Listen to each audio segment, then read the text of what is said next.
Hello दोस्तों, 11 Feb 2026 बात करते हैं ग्लोबल मार्केट से। ग्लोबल मार्केट्स में हमने देखा कि बहुत ज़्यादा कोई चेंज नहीं था। जापान का मार्केट एज़ यूजुअल 3 दिन से चलता आ रहा है कि उनका मार्केट अप ही क्लोज हुआ और बाकी के मार्केट्स भी अप ही क्लोज हुए।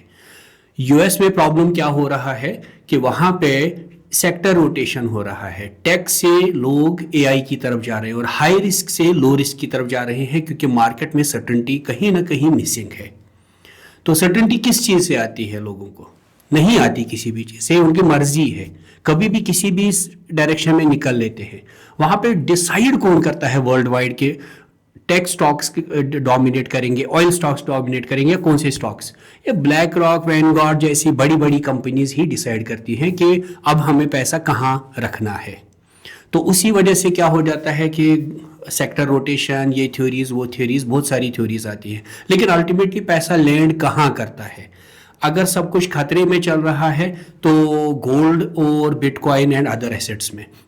अगर सब कुछ स्मूथ चल रहा है तो जो टेक स्टॉक्स होते हैं उन्हीं में, tech stocks, AI stocks, quantum stocks, उन्हीं में पैसा लैंड करता है। लेकिन अगर थोड़ा सा भी सब कुछ स्टेबल चल रहा है तो उस टाइम पे पैसा लैंड करता है ऑयल जैसे कंपनीज में। तो डिपेंड करता है हालात कैसे हैं। उसके बाद बात करते हैं इंडियन मार्केट्स की। तो इंडियन मार्केट्स आज भी थोड़ा सा पॉजिटिव में क्लोज हुए। इंडियन मार्केट्स नेगेटिव में क्यों ड्रैग हुए? क्योंकि कल मैंने आपको एक बात बोली थी कि यूएस ने बांग्लादेश को बोला है कि हम आप पे जीरो ड्यूटी लगाएंगे, जिसकी वजह से आज अप्रॉक्सीमेटली 4-5-6% तक हमारे टेक्सटाइल स्टॉक्स गिर गए थे, जिसकी वजह से क्या हो जाता है कि मार्केट इम्बैलेंस हो जाता है। और अल्टीमेटली क्या हुआ, निफ्टी, सेंसेक्स और सारे के सारे सेक्टर थोड़ा थोड़ा नीचे अराउंड द जीरो क्लोज हुए हैं, लेकिन पॉजिटिव में क्लोज हुए हैं। गोल्ड और सिल्वर आज भी थोड़ा सा पॉजिटिव रहे क्योंकि ग्लोबल अनसर्टेनिटी के चलते इनको तो पॉजिटिव रहना ही है। दोनों ही पॉजिटिव रहे through out the world. Crypto को देखें तो क्रिप्टो थोड़ा सा नेगेटिव था, खास करके बिटकॉइन अप्रोक्सीमेटली 68 से 67 पे वापस आ गया। तो फ्लक्चुएशन तो चलता रहेगा क्योंकि यूनिफॉर्मली हर रोज ये चढ़ता रहेगा तो ऐसा तो होता नहीं है, और हर रोज गिरता रहेगा ऐसा भी नहीं होने वाला है। अल्टीमेटली लोगों का कहना है कि bitcoin is the new world currency after the gold, therefore countries are trying to accumulate it as much as possible. और वर्ल्ड करेंसी से याद आया कि चाइना ने अभी तक बहुत ज़्यादा बेचा है इन द यूएस ट्रेजरीज, जिसकी वजह से चाइना का यान जो है बहुत स्ट्रांग हो चुका है। अंडर 7, मतलब $1 का अंडर 7 पे करना पड़ता है in terms of yuan in order to purchase $1. तो that means the Chinese currency is growing strong time by time। तो बहुत नज़दीक है, 5-10-15 साल की बात है कि मुझे लग रहा है कि चाइना का yuan जो है डॉलर को रिप्लेस करने की कंडीशन में कंप्लीटली आ जाएगा, क्योंकि जिस तरीके से वो एक्यूमुलेट कर रहे हैं gold as well as the cryptos and others. उसके बाद बात करते हैं एक इमोशनल पॉइंट पे फिर से कल की तरह। इंडिया में करप्शन का एक्सटेंट क्या है? ये आपको बड़े बड़े आंकड़ों से पता नहीं चलेगा, बड़ी बड़ी फिगर से पता नहीं चलेगा। ये आपको किस चीज से पता चलेगा? खबरों से जो बीच में अचानक से आती रहती है।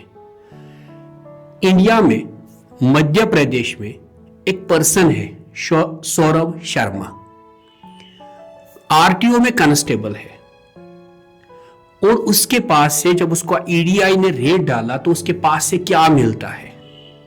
28,000 उसकी सैलरी है पर मंथ अप्रॉक्सीमेट। उसके पास से क्या मिलता है? उसके पास से मिलता है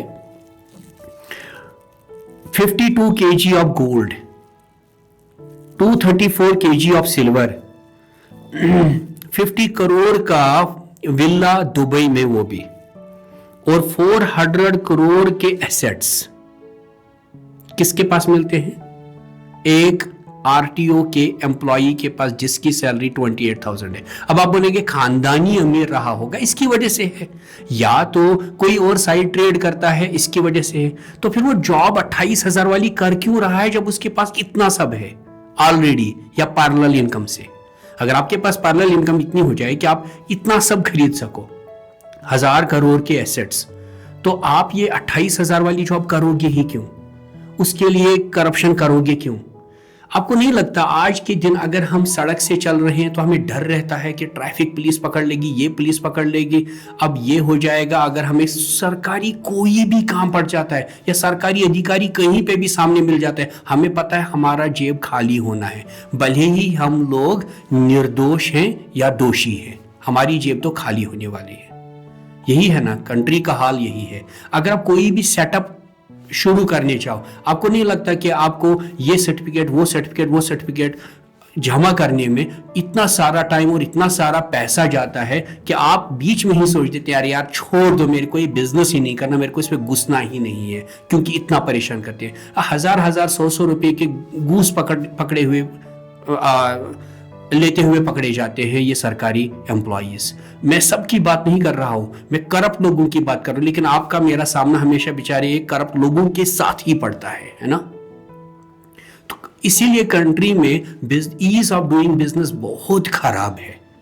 not only doing business, if you get stuck in any case with these government sectors, you are like यार छोड़ दो, अब कुछ नहीं होने वाला। किसको पैसे देने हैं डायरेक्ट भी नहीं पता चलता, और किसको नहीं देने हैं ये भी अंदाजा नहीं आता। सड़क के पार बैठा हुआ वो जेरोक्स वाले को पूछना पड़ता है, अरे यार मेरे को अंदर का कोई लिंक बताओ जिसको मैं पैसे दूंगा और अपना काम निकलवाऊंगा। ये हाल हो गया है हमारी कंट्री का। और इस कंट्री में आप बोल रहे हैं कि हम लोग प्रोग्रेस करेंगे चाइना की तरह, जहां पे करप्शन जीरो है, जहां पे अगर करप्ट इंसान पकड़ा जाए तो उसको फांसी होती है। और इंडिया में करप्ट इंसान पकड़ा जाए तो बीजेपी की 4 तारीफ कर दो तो आप साफ हो जाते हो, या अगर उस टाइम पे कांग्रेस की सरकार है उनकी तारीफ कर दो तो भी आप साफ हो जाते हो। आप कहीं ना कहीं पॉलिटिकल लोगों को खुश करने के लिए करप्शन कर लेते हो। और करप्शन का हाल समझ लो, लोगों को इजी लगता है क्योंकि कोई ऐसा कानून नहीं है ना कि आपने अगर करप्शन किया है तो आपके खिलाफ क्या एक्शन लिया जाएगा, क्योंकि हमारे सारे के सारे मिनिस्टर्स भी जो ही इलेक्शन होता है उनको हॉर्स ट्रेडिंग में पकड़ा जाता है, उन सबको कहीं एक जगह बंद करा जाता है ताकि वो और करप्ट ना हो जाए। अरे यार कहाँ गए उनके वो प्रॉमिसेस जो वो पहले करते हैं, एकदम से वो बदल जाते हैं, एकदम से वो डिफरेंट इंसान हो जाते, दूसरी पार्टी ज्वाइन कर लेते हैं, सब कुछ बदल देते हैं। उनको अकाउंटेबिलिटी किसके पास है? किसी के पास नहीं ना। यहाँ पे छोटे छोटे जो कर्जे हैं, आपके और मेरे जैसे लोग 2, 4, 5 करोड़ वाले कर्जे लोग जो हैं वो तिहाड़ जेल में राजपाल यादव की तरह बैठे हैं। लेकिन जो बड़े बड़े घोटाले करते हैं, अनिल अंबानी जैसे लोग, वो आराम से अपनी जिंदगी ऐश के साथ बिता रहे हैं। यही है कंट्री का हाल। और वहीं पे आपको जब कोई डर नहीं होता तो आप क्या करते हो? आप आराम से यूनिवर्सिटीज की डिग्रियां बेचते हो। आपको पता है ना केरला में जो पकड़ा गया था अभी के अभी, केरला में क्या हुआ? केरला में देखा गया कि 1 लाख फेक डिग्रीज किसी ने बेची है, लोगों ने बेची है। किसको? Through out the country. ऐसा नहीं है कि केरला वालों को, थ्रू आउट द कंट्री। किस चीज की? मेडिकल, डॉक्टर्स की डिग्रीज, नर्सिस की डिग्रीज और इंजीनियरिंग डिग्रीज। और वही लोग थ्रू आउट द वर्ल्ड फैले हुए हैं और इलाज कर रहे हैं और कंस्ट्रक्शंस कर रहे हैं उन्हीं डिग्रीज पे। आप समझ लो कि लोग दोष देते हैं कि यार मेडिकल में जो दवाई है ना, जो मेडिसिन है, फार्मा है, वो साफ नहीं आ रहा जिसकी वजह से लोग मर रहे हैं। हमें ये भी गारंटी नहीं है कि जो डॉक्टर लिख रहा है वो कौन सा ऑथेंटिक है। 1 लाख डिग्रीज, मतलब ये तो सुपरफिशियल आंकड़ा है। और ऐसी ही कंट्री में जब आप पलते बढ़ते हैं तो आपका दिमाग कैसा करप्ट हो जाता है और आगे जाके आप कैसे करप्ट काम करते हैं ये आपको और मुझे पता है। हम लोगों को पता है वो ऑफिसर करप्ट है। क्यों करप्ट है? क्योंकि उसने नौकरी लगने के लिए इतना पैसा दिया है, उसको वो मार्केट से उठाना है। किसको दिया है? मंत्री को दिया है। तो ऐसी सिचुएशन में फिर आप ऐसी कंट्री में कैसे ग्रो कर सकते हो एज अ कंट्री? जब तक ये चीज पे कानून नहीं आएंगे चीजें ठीक नहीं होने वाली, कंट्री का ग्रोथ नहीं होने वाला। इकोनॉमिक और साइकोलॉजिकल और मॉरल ग्रोथ होना बहुत जरूरी है। तो इसी बात पे आज आपसे विदा लेते हैं, मिलते हैं कल के सेशन में। बाय।